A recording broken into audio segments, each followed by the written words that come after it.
या सभेला मार्गदर्शन करावं।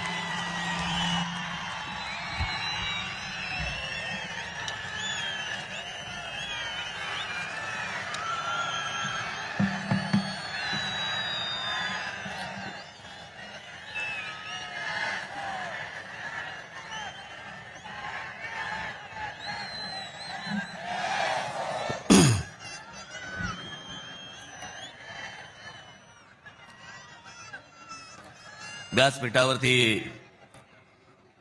उपस्थित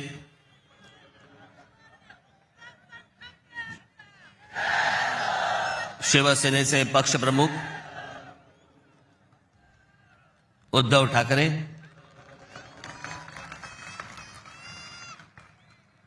राष्ट्रवादी काँग्रेसचे नेते जयंतराव पाटील, इतर सर्व मान्यवर आणि माझ्या जमलेल्या तमाम मराठी बांधवांनो, भगिनींनो आणि मातांनो,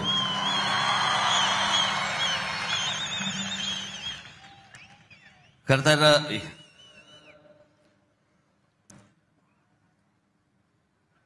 या व्यासपीठावरती मी माननीय बाळासाहेबांबरोबर लहान असताना अनेकदा आलो। शिवसेना पक्षाची स्थापनाच या शिवतीर्थावरती झाली। त्यावेळेला माझे आजोबा प्रबोधनकार ठाकरे हे देखील इथे उपस्थित होते।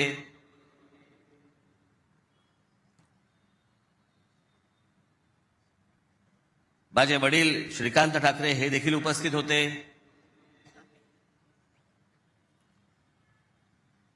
आमची माँ ही देखील उपस्थित होती।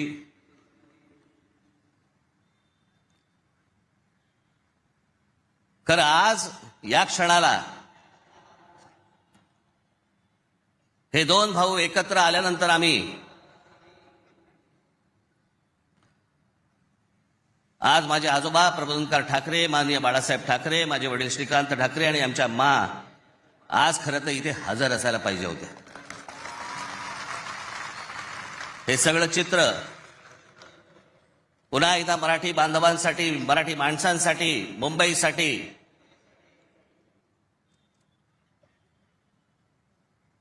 हा आम्ही दोन भावांनी उभारलेला सगळा लढा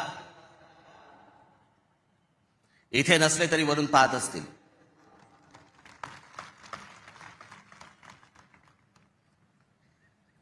आज बऱ्याच गोष्टी मी आपल्यासाठी जरा थोडंसं घेऊन आलोय।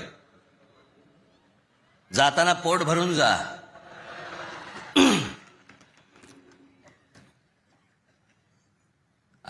अनेक सामाजिक संस्था आहेत, मराठीवरती काम करणारे आहेत, अनेक लोक आहेत, ज्या लोकांनी अनेक दिवस आवाज उठवला या सगळ्या विषयात। मी सर्वप्रथम त्यांचे मी आभार मानतो। दीपक पवार आहेत, त्यांच्याबरोबरचे अनेक सहकारी आहेत, त्यांचे आभार मानतो। अनेक टेलिव्हिजन चॅनलचे आणि वर्तमानपत्रांचे संपादक आहेत, पत्रकार आहेत, त्यांनी गेले काही दिवस जी आम्हाला साथ दिली त्याबद्दल त्यांचेही मी मनापासून आभार मानतो।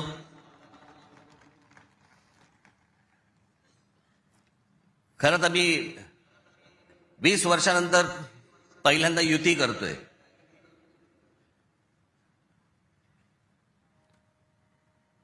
आणि त्याच्यामुळे अनेक या युतीच्या सगळ्या अख्ख्या प्रोसेसमध्ये अनेक लोकांना तिकीटं दिली गेली, अनेक लोकांना तिकीटं नाही देता आली, अनेक जण नाराज झाले, जे जवळचे होते, सहकारी होते। काही जणांना वाटलं दुसऱ्या पक्षात जावं, काही नाराज झाले, काही रागावले, काही गोष्टी झाल्या, होतात, त्याला काय आमच्या पण हातात काही गोष्टी नसतात। पण त्यांना दुखवणं हा काही आमचा हेतू नव्हता। पण तरी मी त्या सर्वांची जर दुःखी झाले असतील, नाराज झाले असतील, त्या सर्वांची मी दिलगिरी व्यक्त करतो।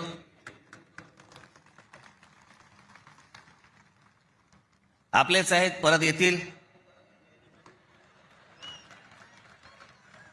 कारण जे आता आहेत तेच कुठे जातील माहित नाही, त्याच्यामुळे ते गेलेले आहेत ते येतीलच परत।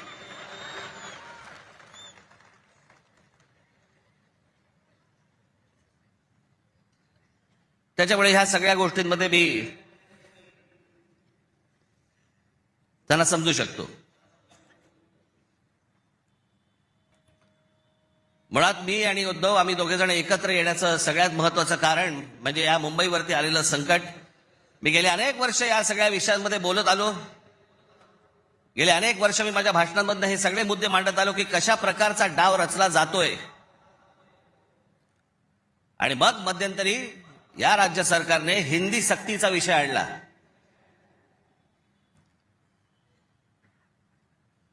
आणि त्यावेळेला मग मीही कडाडलो, उद्धवही कडाडला. आणि त्या सगळ्या याच्यामध्ये त्याच्या अगोदरच माझी एक मुलाखत झाली आणि त्याच्यामध्ये मी सांगितलं होतं की कुठच्याही वादापेक्षा आणि कुठच्याही भांडणापेक्षा महाराष्ट्र मोठा आहे.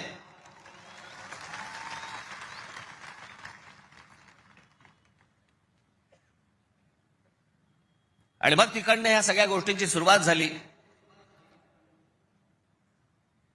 पण ते हिंदी सक्तीचा जो विषय होता तो फक्त तुम्हाला चाचपडून बघण्याचा होता. तुम्ही जागे आहात का? मराठी माणूस महाराष्ट्रामधला मुंबईमधला जिवंत आहे का?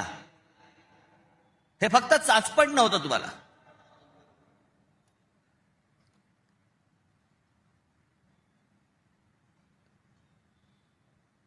(2024)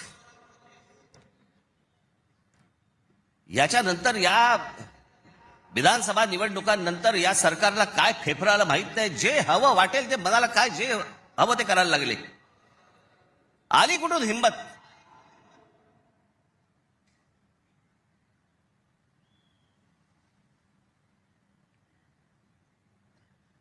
कोणाला विचारायचं नाही. काही जनता बिनता लोक बिक काही नावाची काही गोष्टच नाही. बस आम्हाला वाटलं म्हणून आम्ही केलं. हे कोण आहेत लोक? कोण आहे महाराष्ट्रातील जनता? पैसे फेकले की आम्ही विकत घेऊ. आला कुठून आत्मविश्वास?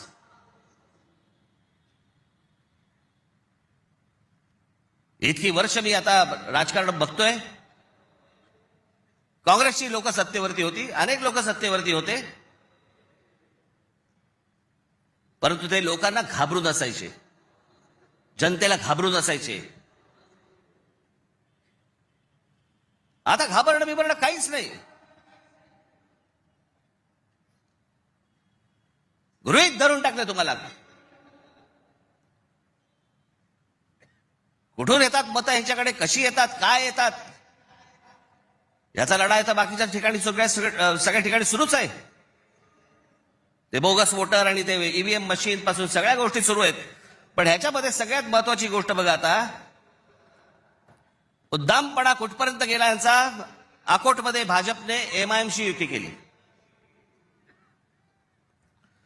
बदलापूरमध्ये भाजपने काँग्रेस बरोबर युती केली.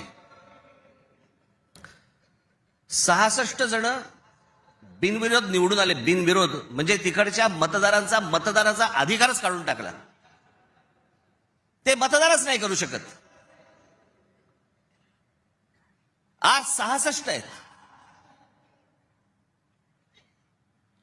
हे पुढे आकडे वाढत जाणार. त्याला कळलंय की काय प्रकारचे आपण कशा प्रकारे लोकांना विकत घेऊ शकतो. वाईट या गोष्टीचं वाटतं विकले जातात. तुळजापूरमध्ये विनोद गंगणे नावाचा एक ड्रग्ज मधला रॅकेट मधला एक माणूस, ड्रग्ज रॅकेट मधला, त्याला भाजपने तिकीट दिलं. ड्रग्ज विका, काही विका, पुढच्या पिढ्या बर्बाद करा, काही फरक पडत नाही. पण ड्रग रॅकेट मधला एक माणूस, त्याला भारतीय जनता पक्षाने तिकीट दिलं तुमच्या नाकावर टिचून. तो एक आता बदलापूरला तुषार आपटे, बलात्काराच्या केस मधला आरोपी, बलात्काराच्या, सगळ्यांना माहिती आहे, नगरसेवक केलं. लहान मुलींच्या वरती बलात्काराचा आरोप असलेला माणूस, त्याला भारतीय जनता पक्षाने नगरसेवक. आली कुठून हिंमत?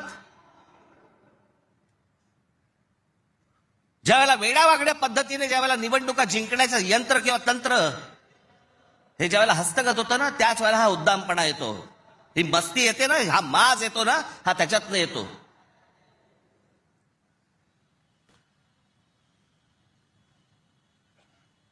अख्खी मुंबई विकायला काढली, अख्खा महाराष्ट्र विकायला काढला, अख्खा देश विकायला काढला.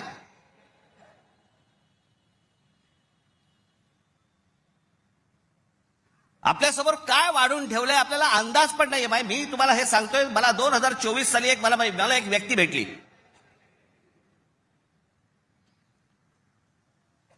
लोकसभेच्या निवडणुका झाल्यानंतरची गोष्ट सांगतोय. आणि त्यांनी मला जी माहिती दिली आणि ती माहिती दिल्यानंतर माझे सगळे लोक, माझे काय रिसर्च टीम सगळी जी काही कामाला लागली, ते जे काही झालंय ते आज मी तुम्हाला इथे दाखवणार आहे.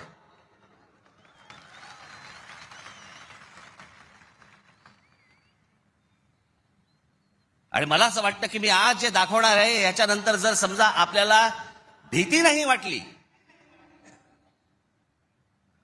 तर मला असं वाटतं या देशात निवडणुका न लढवलेल्याच बऱ्या.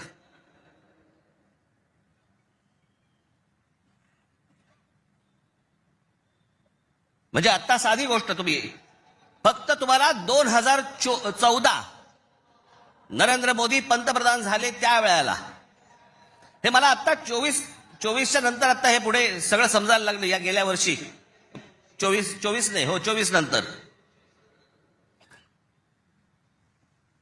साधारणपणे विधानसभा निवडणुकांच्या आसपास मला ह्या सगळ्या गोष्टी आमच्या रिसर्च टीम मध्ये यायला लागल्यावरती मला धक्का बसायला लागला. कारण आपण असे बघतच नाही कधी, आपण डोळे झाक करत बसतो आणि नक्की काय खणलं जात आहे आपल्या खालून आणि आपल्याला माहितीच नाही. याचं कारण अनेक हिंदी, इंग्रजी टेलिव्हिजन चॅनल सगळं ब्लॉक करून टाकलंय. कोणी काय तुम्हाला दाखवणार पण नाही. दाखवलं की वरनं फोन येतो, वरनं दट्ट्या येतो, जाहिराती बंद करून टाकू. मी आता फक्त एक पहिला मॅप मी तुम्हाला भारताचा दाखवतो, 2014चा. दाखवा रे.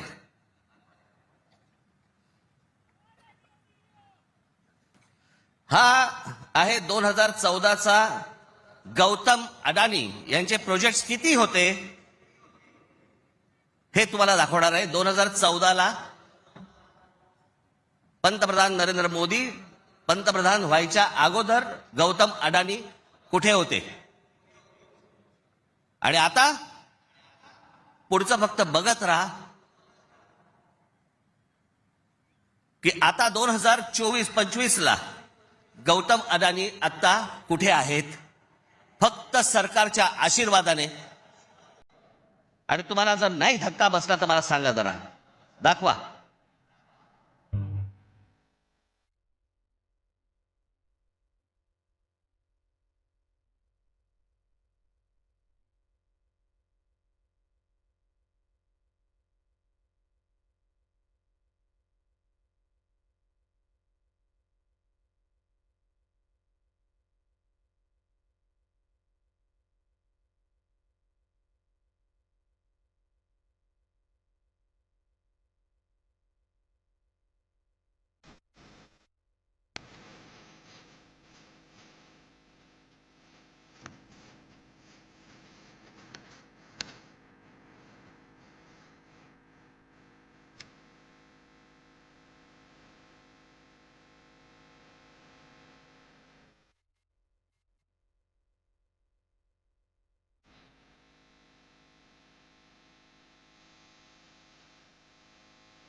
हे फक्त 10 वर्षातलं आहे. जगामध्ये असा एकही माणूस नसेल जो 10 वर्षामध्ये इतका श्रीमंत झाला. मला कुठच्या उद्योगपतीने उद्योग करू नये या मताचा मी नाहीये, इतका दळभद्री विचार माझा नाहीये. पण या देशामध्ये इतके उद्योगपती असताना एका माणसावरती इतकी मेहरबानी या देशामध्ये होते, मी जगात तर दाखवतच नाही अजून. फक्त 10 वर्षामधली गोष्ट ही 10 वर्षातली. एकाच माणसाला सगळ्या गोष्टी दिल्यात, वीज दिली, सिमेंट बनवण्याच्या उद्योगामध्ये गौतम अडाणी हा माणूस कधी नव्हताच 2014च्या अगोदर. आज देशातला 2 नंबरचा सिमेंटचा व्यापारी येतो. उद्या माणसाने समजा उद्या वीज बंद केली, आम्ही अंधारात. सिमेंट महाग केलं, काही बोलू शकणार नाही. सगळी पोर्ट्स खालपासून वरपर्यंत सगळी पोर्ट्स अदानीना, सगळी विमानतळं अदानीना. महाराष्ट्रात काय परिस्थिती एकदा बघा, महाराष्ट्राचा फक्त एकदा दाखवा.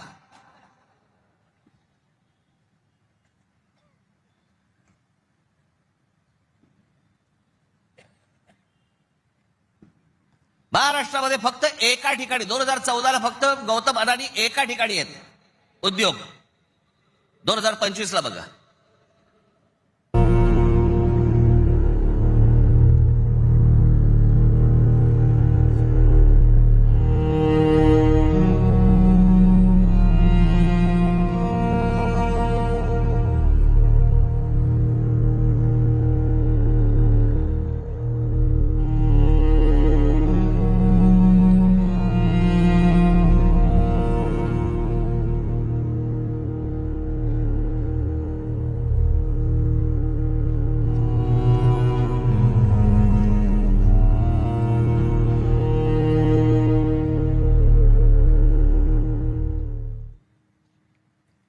ही महाराष्ट्राची स्थिती.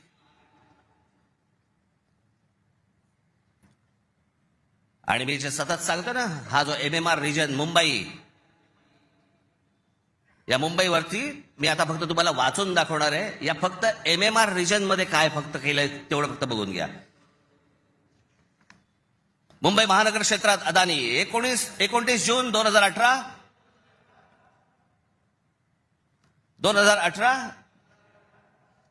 रिलायन्स इन्फ्रास्ट्रक्चर कंपनी ताब्यात मुंबई वीज पुरवठा क्षेत्रात प्रवेश.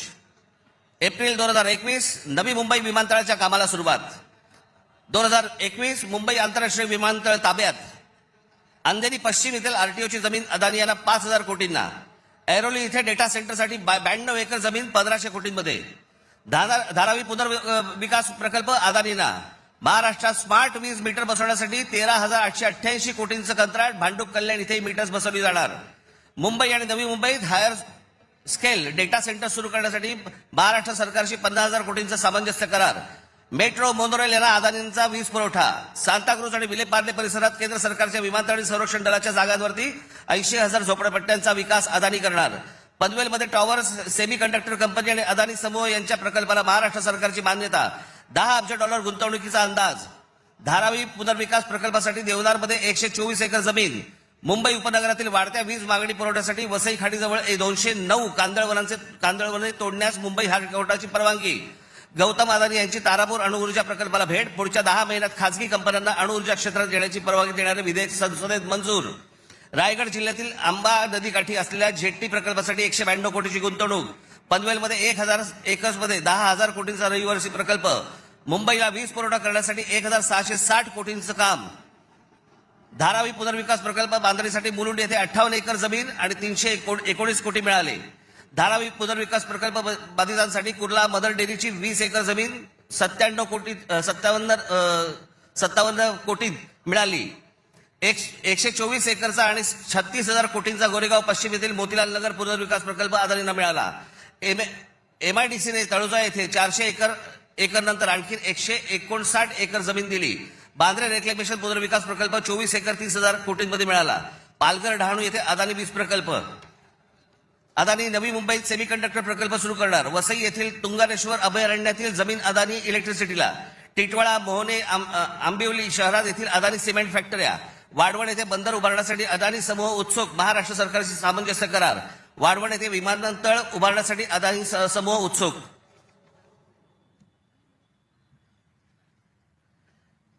हे मी तुम्हाला सांगतोय ना, हे कशा प्रकारे तुम्हाला आवडलं जातंय याचा काही आपल्याला अंदाज, आपल्याला कळतंय हे काय चाललंय. आता हा सगळा वाढवणला आता बंदर येतंय म्हणून मी म्हटलं बंदर येत असेल चांगली गोष्ट आहे. महाराष्ट्रात बाजूला विमानतळ कशासाठी तर म्हणे मुंबई विमानतळावरचा सगळा कार्गो तिकडे नेणार. आणि नवी मुंबई विमानतळ जे बांधलंय इथून इंटरनॅशनल आणि डोमेस्टिक या आपल्याकडच्या इकडच्या विमानतळावरनं, छत्रपती शिवाजी महाराज आंतरराष्ट्रीय विमानतळावरनं डोमेस्टिक आणि इंटरनॅशनल नवी मुंबईला नेणार. ही प्रोसेस हळूहळू सुरू झालेली आहे. आणि पुढे हा संपूर्ण विमानतळ विकायला काढणार. या शिवाजी पार्क मैदाना एवढी जवळपास 50 ते 60 शिवाजी पार्क मैदानं बसतील एवढा प्लॉट आहे तो. धारावीला लागून. अशी नाही ना मुंबई आम्हाला मिळवत आहेत. आम्ही बदा पैसे होतो, जमिनी विकत घेतो, जमिनी सगळ्या काढून घेतो. आणि इकडच्यांचं काय घेऊन बसलोय आपण, या सरकारमध्ये बसलेत त्यांचं. ते काहीतरी करू शकतात का? काहीच नाही करू शकत. मी मागे एक उदाहरण दिलं होतं ना, बादशाच्या हातावरचा ससाणा असतो नाही का, जो ससाणा पक्ष्यांनाच मारून आणतो. स्वतः पक्षी आहे पण तो पक्ष्यांनाच मारून आणतो. पु ल देशपांडेचं एक फार छान वाक्य आहे की स्वकीयांचा घात करणारी औलाद ही काय फक्त पक्षांमध्ये नसते, मला तर आता कळलं राजकीय पक्षांमध्ये आली आहे.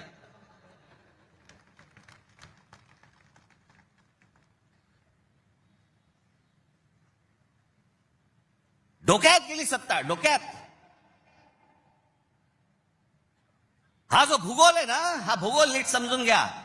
हे वाढवण बंदरापासून तिकडे वरती जे आहे ना त्याला लगेच लागून गुजरात आहे. यांचं पहिल्यापासूनचं डोक्यामध्ये जे होतं ना की मुंबई गुजरातला न्यायची.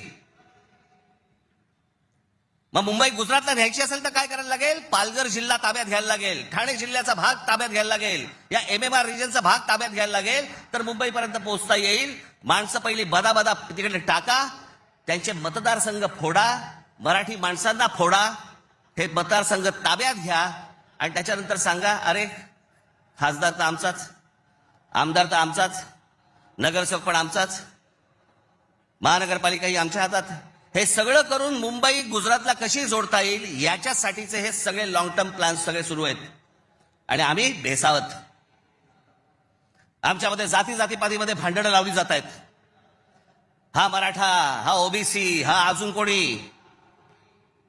एकदा मुंबई हातात तर गेली ना बाबांनो. महाराष्ट्र झारखंडपेक्षा काही वेगळा करणार नाहीत हे. मुंबई ही तुमची राजधानी आहे, मुंबई ही तुमची ताकद आहे. पण जो मस्तवालपणा जो अंगामध्ये शिरलेला आहे यांच्या, की आम्ही काहीही करू, कुठूनही मतं आणू, जे यांनी विधानसभेला केलं तेच करण्याचाही आता पण प्रयत्न करणार. आमच्यावरती भ्रष्टाचाराचे आरोप करतायत. काय बोलताय काय तुम्ही? देवेंद्र फडणवीस ज्यावेळेला मुख्यमंत्री होते त्यावेळेला यांनी छगन भुजबळांना जेलमध्ये टाकलं होतं, हो की नाही? आता मांडीला मांडी लावून बसलेत. अजित पवारांचे बैलगाडीभर पुरावे घेऊन गेले होते. काय किती 70 का 80 हजार कोटीचा काहीतरी घोटाळा, त्याच्याबद्दल पुरावे बैलगाडीतनं घेऊन गेले होते. आता काय सांगतायत? कोर्टात केस आहे, पुरावे असतील तर त्यांना अटक होईल. अरे मग तुम्ही पुरावे दिले होते ना, द्या आता कोर्टात. ही सगळी बाहेरून सगळी माणसं आणायची, इथे भरायची, तुमचा टक्का कमी करायचा, तुमचं अस्तित्व घालवायचं. इथे येऊन ह्यांची माणसं मिळणार, इथे उत्तर भारतातलं माणसं येणार आणि म्हणतात इथे तुम्हाला. काल एक कोणतरी उत्तर भारतातला माणूस बोलवता म्हणे, मुंबईमध्ये म्हणे नोकऱ्या जर घ्यायच्या असतील महानगरपालिकेमध्ये तर इथल्या स्थानिकांना, उत्तर भारतीय लोकांना दिल्या पाहिजेत. हे बाहेरून येणारे म्हणे कोल्हापूर, सातारा, सांगलीवरनं येणारी माणसं हे बाहेरच्या लोकांना द्यायची नाहीत म्हणून. बाहेरची लोक म्हणजे आमच्या सातारा, कोल्हापूर, सांगलीमध्ये येणारी आता हे बाहेरची लोक झाली आणि हे आतले.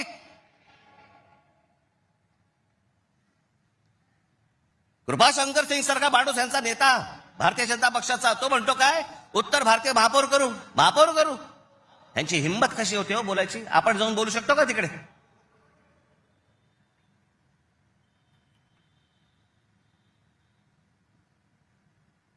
याचं कारण तुम्ही एकत्र येऊच नाही, याच्यासाठीचा बंदोबस्त यांनी केलेला आहे. माणसं म्हणून काय करायचं, पैसे टाका, माणसं फोडा. यांचं मुंबईवरचं लक्ष उडालं पाहिजे, महाराष्ट्रावरचं लक्ष उडालं पाहिजे. हे मराठी म्हणून कधी एकत्र येताच कामा नयेत.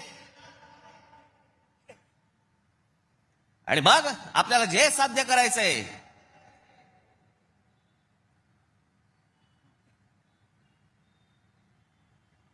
जी लोक येत आहेत ती लोक तुमच्यावरती उड्या मारतायत, वाटेल ते बोलतायत तुम्हाला. मुंबईमध्ये, महाराष्ट्रामध्ये तुम्हाला घरं नाकारली जात आहेत.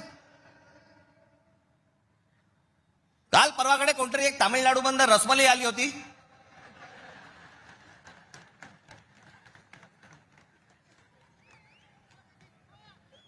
तो सांगतो मुंबईचा आणि म्हणजे महाराष्ट्राचा संबंध काय? भडव्या, तुझाच काय संबंध आहे इथे याचा?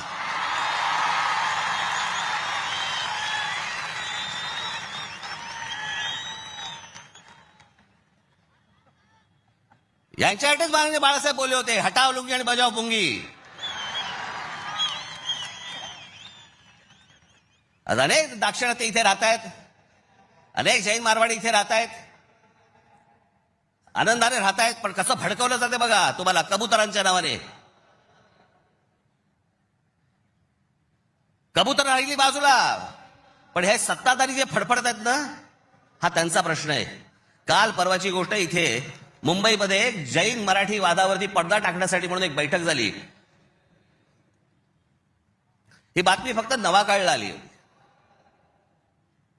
त्यांच्या कुठे एक जैन मुली निलेश चंद्र आहेत, निलेश चंद्र बघा.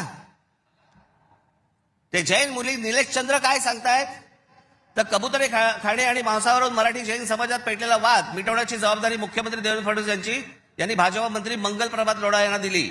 मात्र मंगल प्रभात लोढा यांनी हा वाद मिटवला नाही, तर ह्या समाजामध्ये जास्तीत जास्त भांडणं कशी लागतील हे पाहिलं. म्हणजे मराठी माणसापासून गुजराती बाजूला करायचे, आता ही लुंगी अंडी इकडनं तमिळ बाजूला करायचे, अजून कोणतरी युपी मधनं बोलवायचा त्याच्यात अजून ते बाजूला करायचे. तुम्हाला या महाराष्ट्रामध्ये, मुंबईमध्ये एकट्यात पाडायचं. एकटे असलो तरी काफी होत.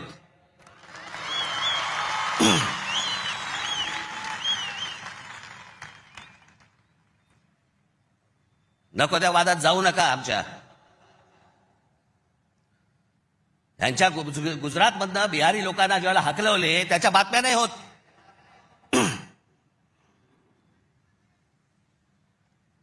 ज्याने बिहारी लोकांना तिकडनं हाकलवलं, जवळपास 10 का 20 हजार लोकांना हाकलून दिले बिहारमधनं, भारतीय जनता पक्षाने त्याला तिकीट दिलं, निवडणुकीचं तिकीट दिलं. आणि हे वाद फक्त तुमच्यासाठी, आमच्यासाठी इथे फक्त करून ठेवतायत. गेले अनेक वर्ष सांगतो तुम्हाला, हे सगळं हे जे मुद्दामून जे चालू आहे, तुमचं अस्तित्व नष्ट करण्यासाठी हे सगळं सुरू आहे. आज ही मुंबई हातामध्ये गेली. मुंबई का पाहिजे हातात? आज केंद्रामध्ये यांची सत्ता, राज्यामध्ये यांची सत्ता, पण उद्या मुंबईमध्ये, ठाण्यामध्ये, कल्याण डोंबिवलीमध्ये, आमच्या MMR रिजनमध्ये उद्या ह्यांना जर काही करायचं असेल, महानगरपालिकेची परवानगी लागेल. आणि महानगरपालिका जर आपल्या हातात असतील, हे जमिनी विकून देऊ शकत नाहीत, हे अदानीला जमीन देऊ शकत नाहीत.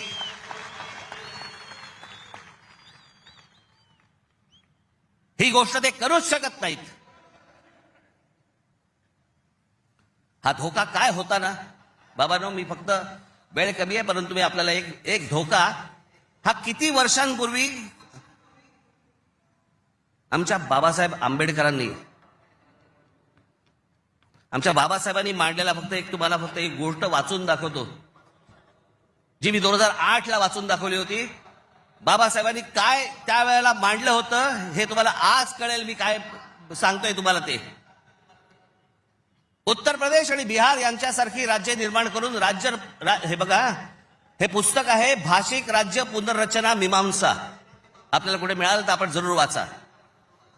उत्तर प्रदेश आणि बिहार यांच्यासारखी राज्य निर्माण करून राज्य पुनर्निर्माण मंडळाने केवळ तौलनिक विषमता निर्माण केली एवढेच नव्हे, तर उत्तर भारत आणि दक्षिण भारताचे दोन तट निर्माण केले. उत्तर भारतात हिंदी भाषेचं प्राबल्य आहे, उलट दक्षिण भारतात हिंदीशी संबंध नसलेल्या भाषा बोलल्या जातात. मला खरं तर आपल्याला सांगायचं आहे की युपीच्या आणि बिहारच्या लोकांनी पहिल्यांदा नीट समजून घ्या, बाबांनो, हिंदी ही तुमची पण भाषा नाही. युपीच्या लोकांची भोजपुरी भाषा आहे, बिहारच्या लोकांची मैथिली भाषा आहे, अवधी भाषा आहे. हिंदी भाषा तुमची पण नाही आहे.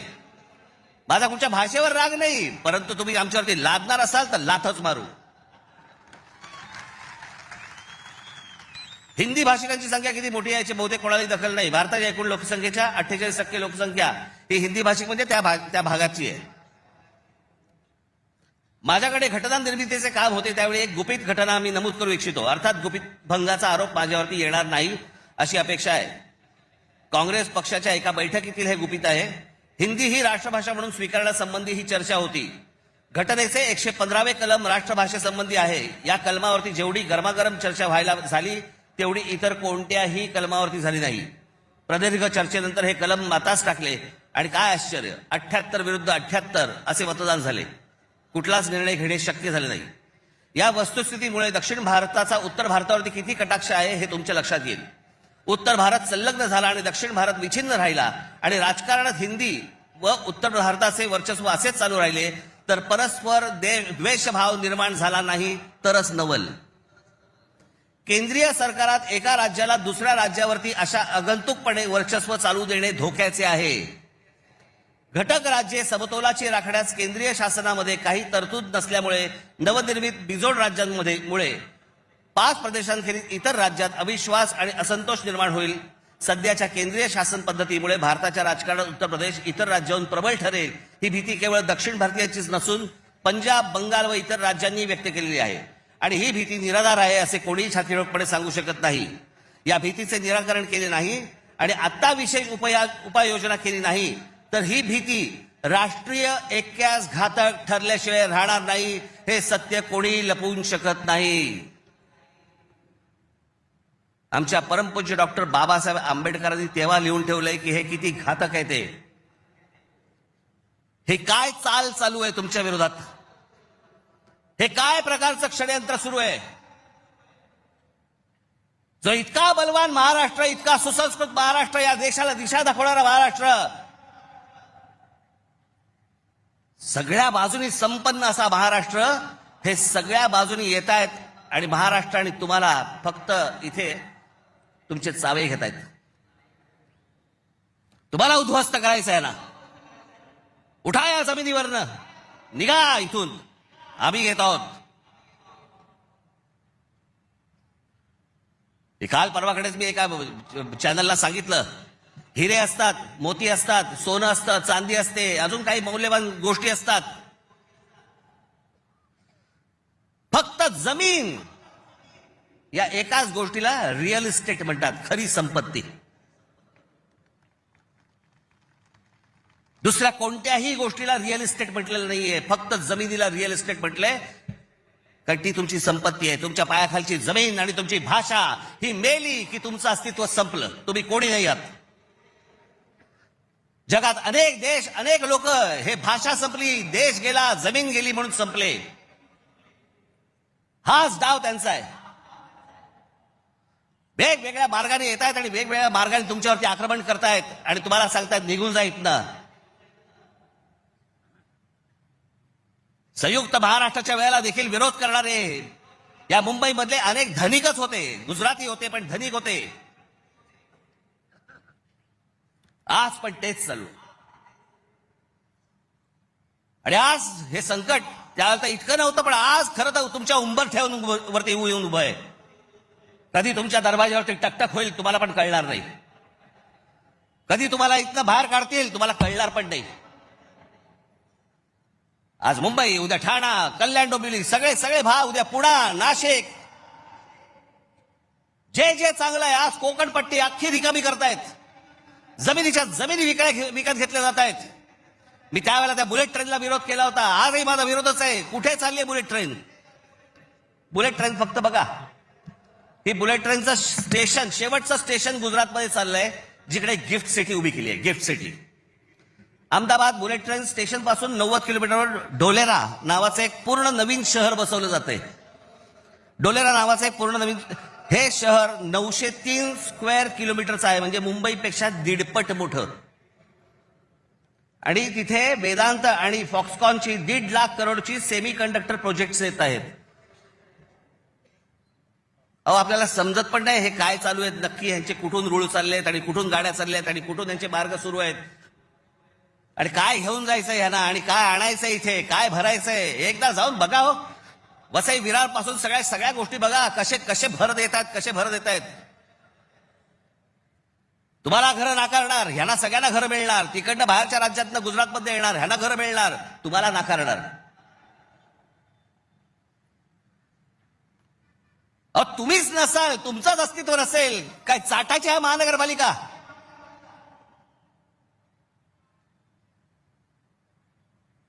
काय उपयोग आहे या गोष्टींचा. आम्ही भले आमच्या वचननाम्यामध्ये सांगितलेल्या अनेक गोष्टी आहेत, ज्या उत्तम करू, उत्तम शहर करू, चांगल्या गोष्टी करू. मला असं वाटतं उद्धव ठाकरे आपल्या भाषणामध्ये या गोष्टी सांगतीलच. अरे पण तुम्ही असायला पाहिजेत ना त्याच्यासाठी. तुमची काय किंमत करून ठेवली आहे लोकांनी. कोण महाराष्ट्रामधला मराठी माणूस पैसे फेकले की विकला जातो. ही आपली किंमत. आणि ही बोली लावणारे कोण? आमचेच. दुसऱ्यांच्या हातावरती बसून त्यांचा उद्देश साध्य करण्यासाठी आमचे लोक हे आमच्या लोकांना फोडतायत. काय दुर्दैव आहे बोला. या अशा परिस्थितीमध्ये ही आजची निवडणूक होते. ही मराठी माणसासाठी शेवटची निवडणूक आहे. आज जर चुकलात, कायमचे मुकलात म्हणून समजा. आज जर तुमच्या हातातनं ही शहरं गेली, त्यांच्या हातामध्ये गेली, उद्या राजानं मारलं आणि पावसानं झोडलं, तक्रार कोणाकडे करायची? आज इतर राजकीय पक्षांमधले पण जे मराठी लोक आहेत, माझं त्यांनाही आव्हान आहे, सोडा ते सगळं. या मराठी माणसासाठी एक व्हा, या मुंबईसाठी एक व्हा, या महाराष्ट्रासाठी एक व्हा.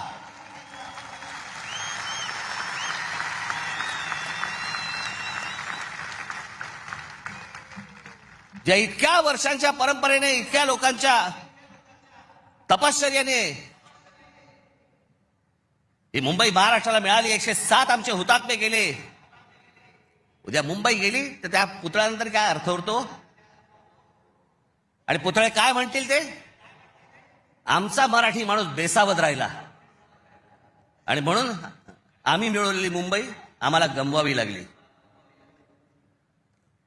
आज तुमच्या समोर ही सोन्यासारखी संधी आलेली आहे. आम्हाला सत्ता काय, सत्याचं काय करू? सत्तेशिवाय पण आज पण लाथा मारल्यात ना. अनेक अंगावर आले, त्यांना तुडवलेच ना. पण तुम्हाला ह्यांचा मास, या सगळ्या लोकांचा, सत्ताधाऱ्यांचा तुम्हाला उतरवायचा या निवडणुकीमध्ये. कुठेही बेसावध राहू नका. माझी आपल्याला सगळ्यांना एक फक्त सांगणं आहे, हे ईव्हीएम मशीनवरती लक्ष ठेवा. दुबार मतदार सकाळी 6 वाजता, मला जेवढे काय बीएलए नेमलेले आहेत, सकाळी 6 वाजता तिकडे सेंटरवरती पाहिजेत दोन्ही पक्षांचे. आणि दोन्ही पक्षातले जे सगळे लोक आहेत यांना फक्त मी एकच सांगतोय, बाबांनो, आता आपल्यातलं काही वाद नाही. आता खरी लढाई त्यांच्याशी आहे.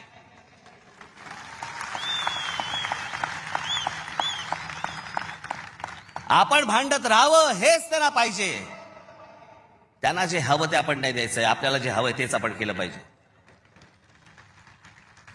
आणि म्हणून तिकडे आपल्याला जाता एवढंच सांगेन की सतर्क राहा, बेसावध राहू नका. आणि जर दुबार मतदार जर तिकडे आला, सकाळी 7 वाजता फोडून काढा.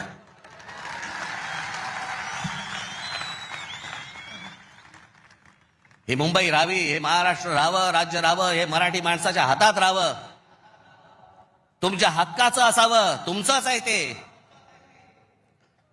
आणि मला असं वाटतं की जो लढा आजपर्यंत मराठा साम्राज्याने दिला, तो लढा आज तुम्हाला, आज सगळ्यांना, तुम्हाला, आम्हाला सगळ्यांना करायचा आहे. हा महाराष्ट्र वाचवायचा आहे, महाराष्ट्र समृद्ध करायचा आहे, ही आपली शहरं समृद्ध करायची आहेत, ही मुंबई आपल्याला वाचवायची आहे, ही मुंबई कदापि आपल्याला कुठेही गुजरातला राहून द्यायची नाहीये. या सगळ्या गोष्टींसाठी आपण सगळेजण कामाला लागाल अशी एक आशा अपेक्षा बाळगतो आणि आपणा सर्वांची मी रजा घेतो. धन्यवाद. जय हिंद, जय महाराष्ट्र. धन्यवाद राज साहेब.